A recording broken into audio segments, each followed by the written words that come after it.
So as you can see, we have monthly income, planned, actual, and the difference of that.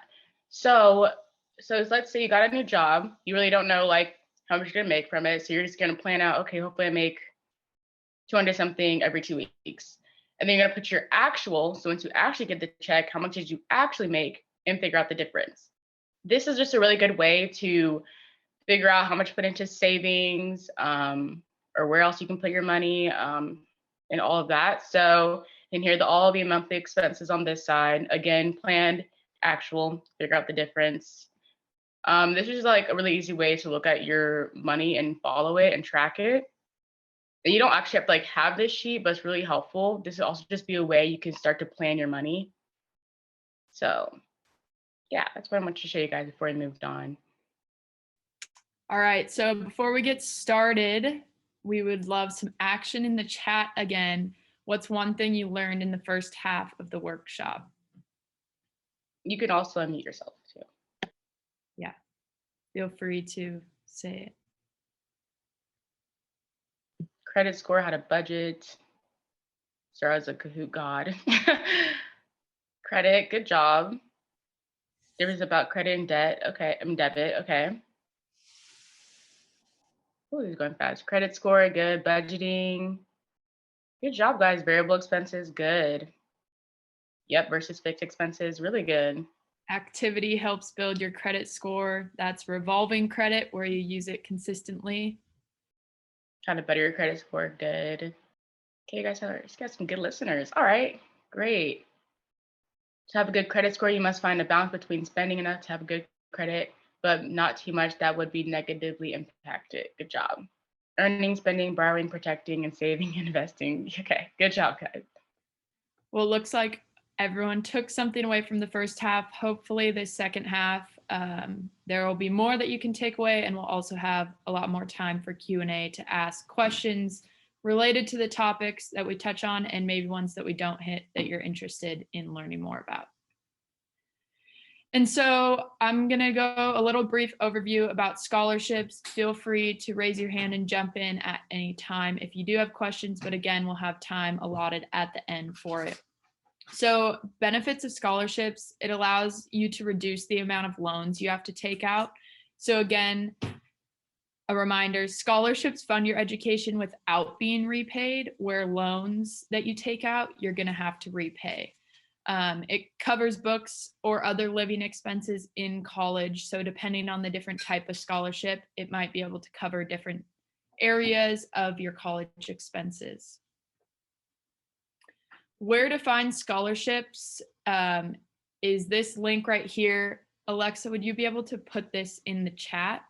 It's financialaid.uoregon.edu/scholarships. So this is through the financial aid office. They've got a long list of different opportunities.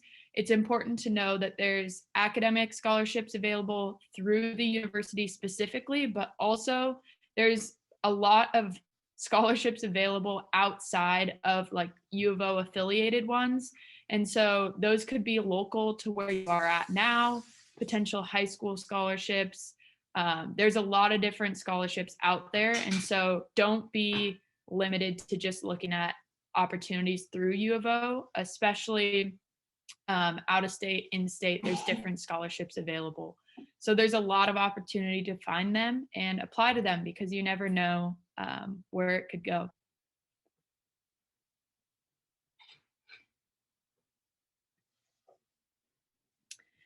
And then going into on-campus job opportunities, this one I'm sure is one that Alexa and I could both talk about, as what we're doing right now is a on-campus job opportunity as peer financial coaches. But we just wanted to highlight a few pros of these opportunities and from our experience and others, how it's been really beneficial.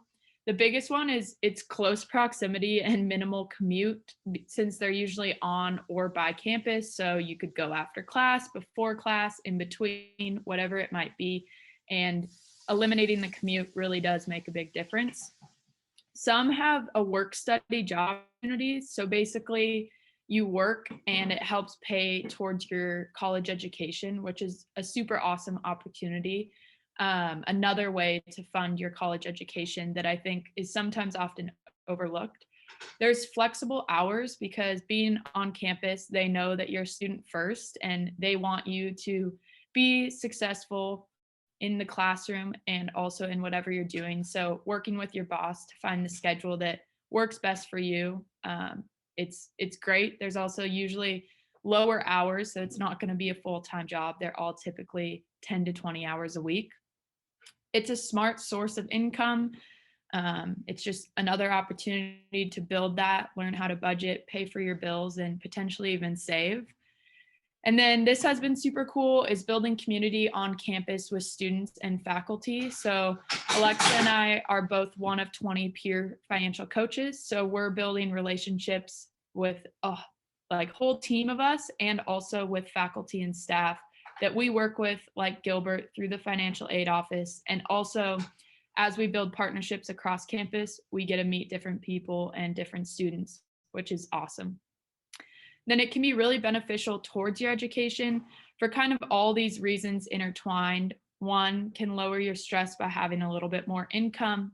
You can build community and relationships and meet new people, more engagement on campus. The opportunities are really kind of endless in how it benefits your education. And then on-campus job opportunities are easily accessible. They have applications on Handshake, which I believe on the next slide we'll have the link, and Alexa can hopefully put that in the chat as well. And then the types of on-campus jobs also are endless. There is so many. This is a list. And again, there's so much more, but there's duck guides, which I don't know if any of you all have taken a campus tour, but they're the people that take students around campus and show the beautiful U of O campus to incoming students. There's duck rides and Safe Ride, which is on and off campus student transportation throughout the day and at night, which is a really great perk of being a student. There's peer tutors, there's Zero Waste, which is the garbage, compost, and recycling on and off campus. There's the Financial Wellness Center, like what Alexa and I are doing. There's dining student food service workers in the dining halls. There's student assistant in different departments and administration. And again, there's so much more. And so really there's a big opportunity to find what you want to do and get experience in something different. And maybe you do a couple different jobs throughout the years and get to see where you really enjoy it. And then here's two links. One is through U of O and student jobs, and the other one brings you to the U of O Handshake page. And Handshake is a super accessible and really great opportunity to look at jobs when you are a student at U of O.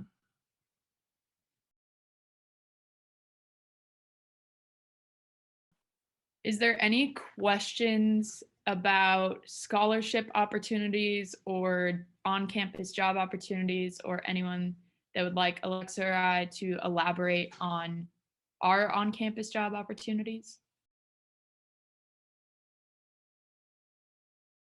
So every scholarship is going to be different. And so I know like different academic scholarships through the U of O specifically have maybe different high school GPA levels or different deadlines. So everything's kind of unique to whatever the scholarship is. And I know that's similar to also like outside of U of O scholarship opportunities. So as you look, it should say requirements, and it's always worth applying, even if not all those boxes are checked, because you can at least put your name out there and you never know where it could go.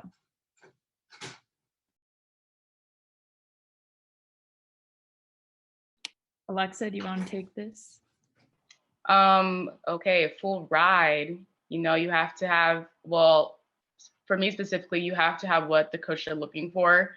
So with track, I run track, and especially for D1 for seniors at Oregon, that's what they're known for. I had to have really good times to get a good amount of scholarship. So how that goes, contacting your coach, you can email them. There are dead periods. That's the thing. I don't want to talk too much about that, But there are dead periods you want to look into at NCAA, and they change all the time. So probably look it up for your specific sport when you can actually reach out to a coach and when they can actually reach out to you. And I know with COVID, I know that has like put a pause on a lot of this year's high school students as athletes. So definitely look up, see if they changed the rules. And most of the time you can email the coach whenever, but they will tell you either, oh, we cannot talk right now because of this dead period, or they'll say, oh, hi, we're allowed to talk to you. We're allowed to come to a visit. You're allowed to come to a visit and stuff like that. So it kind of just depends on your sport and the rules, and you can contact the coach whenever though.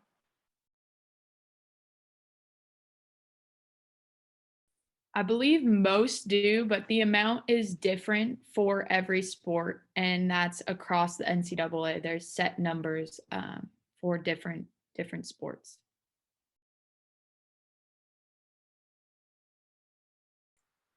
I would say, I think, and Alexa can maybe share after me or any of the sales staff. I think just maximizing your situation. Again, I think everyone's is going to be different, and you're not always going to have every aspect of maybe a scholarship might be looking for. So I think just like, and a lot of scholarships have essays, like sharing your story and what makes you you and why you think you're a great candidate for it. I think just being confident in your journey and your story is the best thing you can do. Alexa? Yeah, just being like really honest, probably like in essays. So basically what Hannah was saying.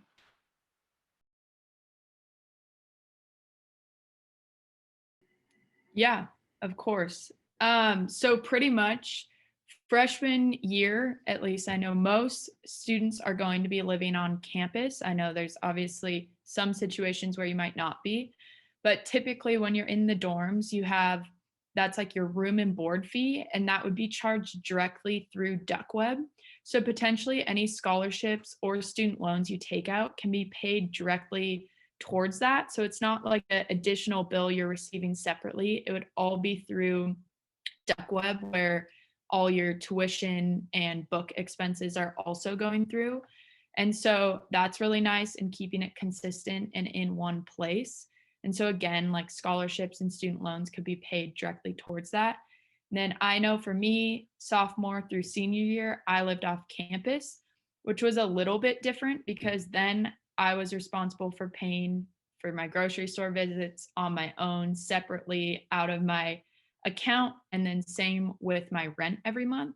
And so it's kind of different depending on your situation, but at least being incoming freshman, being in the dorms, having a meal plan and your room there, it would all be charged through DuckWeb. And so, Alexa, I don't know if you want to add any more to that or any advice. Yeah, I was actually a freshman last year, and any scholarship I signed up for like during the school year, which you can do because scholarships pop up like all the time. Like I check my UO school board. I don't know if you guys heard of that, but that's where you can find scholarships like throughout the year um that will like be available. And I can also just drop that in the chat, but you need to have like your Duck ID and your login for that. So yeah, everything like whatever money I got from that went straight to my DuckWeb, and I didn't have to do much, but just check it, make sure I got it. So and also like for food, like dorm points and stuff like that, that will be towards your Oregon housing login. And again, you have to have like your Duck ID for that as well. And there's also, if you're not in the dorms and you are living off campus, also through, I believe, maybe the financial aid office or even our financial wellness center, there could be links. There are food assistant programs on campus that students can apply for and get credit every month towards potentially going to the grocery store and paying for food. So also there are opportunities to decrease your expenses and get help in areas where you might need it. Yeah, so with COVID, I don't know how it's going to change now, but freshmen were allowed to live off campus in not dorms, apartments that were around the university with like other students. So getting roommates is really helpful.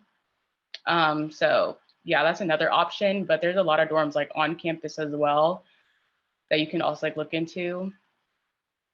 So there's dorms, apartments, and you can also get a house as well. Some people did that, but that's not until probably later. And I know my freshman year, it was required to live on campus unless you had an exemption. And so that is probably going to be the situation for most. And then as you move on, like Alexa said, you might be living in a house, an apartment, and there is also opportunity, I believe, to stay in the dorms. And you can also become an RA, which is a resident assistant, I believe. And you are living in the dorms, getting your housing and or like room and board paid for, which is a huge opportunity. And basically, you're leading and guiding and being of support to students that are living in the dorms. And so that's a really big opportunity to reduce expenses sophomore through junior year.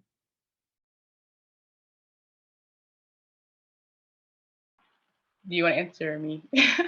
You can go for it. Okay, so as a freshman last year, the dorms are, not big. It was okay to to get to know someone, but it can just be a little awkward in my opinion. Even if you're really close with them, it's just like that's your own space. But it can also be really fun. But most of the time dorm experiences, like there's annoying times and there's like really good times. Kind of just depends on how you get along with the person. So probably meet them definitely before if you can or have the opportunity to, like through Instagram. There's a lot of different ways. There is like an Instagram page. I don't know if you guys know about it. It's like class of 2020. You guys are 2020. What do you got? 2022? All I don't know. Yeah, whatever class you are, there should be an Instagram page for that. And 2025. Okay, whatever. There's a class for that. And there's an Instagram page for that, and where you can meet a whole bunch of people and find a roommate that way. There's a lot of people looking for roommates on there. And then try to get to know them as much as possible. So yeah, that's my best advice I can give you. There are exemption paperwork. And so I would definitely look into that and reach out to see. I'm sure if you looked it up online, you could probably find it and definitely get in contact with someone who can give you more information on that. Definitely call directly housing and just explain your situation. They can just send you the exemption form and you can fill it out that way. As well as the financial aid office would have those forms as well. So yes, absolutely, there's exemptions. There is, at least my freshman year, there was a roommate matching like portal where once you apply for housing, you fill out questions and they try and match, but you can also, I believe, request a roommate. So I would say yes, there is definitely opportunity for that. A little bit about money values, and this is more just going to be a conversation and maybe there's questions that arise, but something that we've found really important and conversations around this in this past year, students have really enjoyed. And so just to get a little background, money values is basically what you value in life and where you're spending your money and where those two meet. And so if you were like, I value these 5 things and this is what I want my money to reflect. But then at the end of the month, you pull your bank statement and you're like, do any of these really align? And so the goal with money values is to align what you value in life and then what your bank statement is saying that you value. And so I just wanted everybody to maybe have 30 seconds or a minute to think for themselves. I know this is super quick, but like what you value in life, what you want. These questions could be like, what do you enjoy most in your everyday? What do you want to do in 5 years? Do you want a family? Do you want to be paying for your potential kids' education? Do you want to have an education? All these things are just questions, and there's endless to think about what you value. And then after you think about what you value, you can think about how does money play part in that. So just 30 seconds to a minute, think about things that you want to see or where you're happiest, what you enjoy the most, because some things money might play a big role and other ones it might not. And so I know when we've done this activity in the past, it's been super eye-opening to realize like what you value and where you find the most joy, and then what your bank statement is saying that you value. Alexa, do you have anything to I add? see some really good ones like yeah, I just see really good ones like reading, stretching, running. Those are really great. Rock climbing, plants, Spotify, huge. Yeah, music. I see music is life. Right, good job. Family, education. These are really good. Independency, okay. Basketball, all right. Pets, reading, music, painting, traveling, huge one. Traveling, which can be very expensive, but that's you, not Romance, a budget. that's a good one. Art, wow. These are really good, guys. Video games, all right. Baking, family, friends, buying small gifts for others. Oh. Health, huge, good job. Paintball, Shopping. I agree with you on that one. Paintball, what? Okay. plants from No, for, Hirons. no, for real though. Like what? Those are nice. If you guys don't hire on, it's like a little shop that's near campus. They have everything in there. Baking.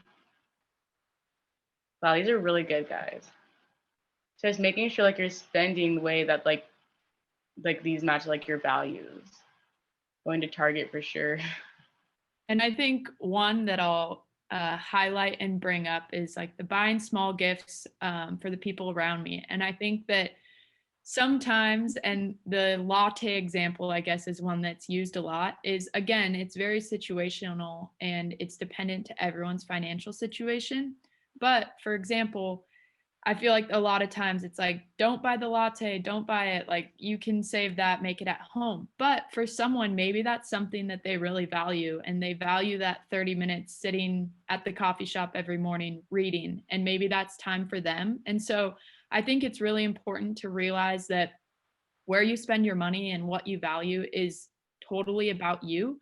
And obviously, it also depends on your financial situation. But if your financial situation allows, or you can shift things around and you can go buy that latte, have that 30 minutes for you, talk with your friends, read that book, like that's your money value. And so I think it's just really important to emphasize in this that you can do good with your money and still enjoy things that you want. It's just a matter of going back to that budget, figuring out what you value, where your money can go. And again, like the small gifts for someone, maybe that's an expense every month in your budget that you can set aside $10, $20 if your finances allow for you to do something with your money that you really value.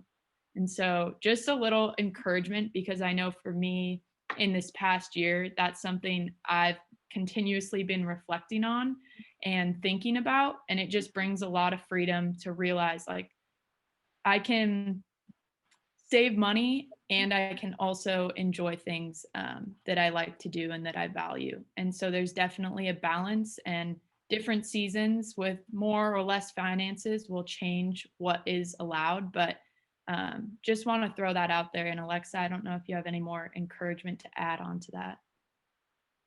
No, you're actually really good. You really motivated me. Well, great questions. That was a lot of information, and I loved the seeing what people knew in the beginning and how much people learned by the end. So thank you for those interactive activities. Um, if there are additional questions that you all you students think about later, bring some of those to tomorrow's morning session, or you can always email the sales staff at UOregon and we can get you in touch with the financial wellness, or I think you all provided the contact information for financial aid as well. Is that correct? At the UO? I can drop that in the chat. Okay, we'll also make sure everyone has access to that too. Well, unless there's a last minute question, we can grant everyone a, say thank you to our amazing guests. Dr. Gilbert Roberts has put together an amazing financial wellness program for you all and for college students. So take it, use all those resources. Thank you, Alexa and Hannah, so much for your wonderful presentation.